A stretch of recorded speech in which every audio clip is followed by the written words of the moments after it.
ஒரு பிசினஸ்மேன் அவனோட பிசினஸ்ல ரொம்ப லாஸ் ஆகி ஒரு காட்டுல போய் அமைதியா உட்கார்ந்துருக்கான். அப்ப கடவுள்கிட்ட கேக்குறான், எனக்கு ஒரு காரணம் சொல்லு, நான் ஏன் உயிரோட இருக்கணும்? என் வாழ்க்கையில நான் எல்லாத்தையுமே இழந்துட்டேன். இந்த வாழ்க்கையில நான் இனி என்ன பண்ண போறேன்? அப்பதான் ஒரு குரல் கேக்குது. கடவுள் அவன்கிட்ட பேசுறாரு. நான் இந்த பூமியில புல்லோட விதைகளையும் மூங்கிலோட விதைகளையும் ஒரே நேரத்துல தான் விதைச்சேன். ரெண்டையும் நல்லா பாத்துக்கிட்டேன். புல்லு உடனே வளர ஆரம்பிச்சிருச்சு. அந்த நிலம் ஃபுல்லா பச்சை பசேல்னு ஆயிருச்சு. ஆனா மூங்கில் வளரவே இல்ல.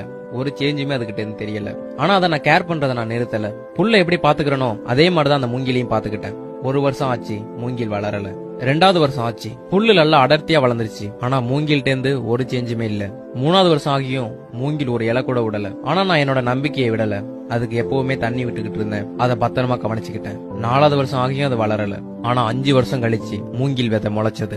6 மாசத்துக்கும் கைவிட்டது இல்ல. அது மாதிரி உன்னையும் நான் என்னைக்கும் கைவிட மாட்டேன். அதனால உன் முயற்சியை நீ என்னைக்குமே கைவிட்டுறாத. மூங்கில் வளர்றதுக்கும் புல்லு வளர்றதுக்கும் நேரம் மாறுபடும். அதே மாதிரி அதோட தேவையும்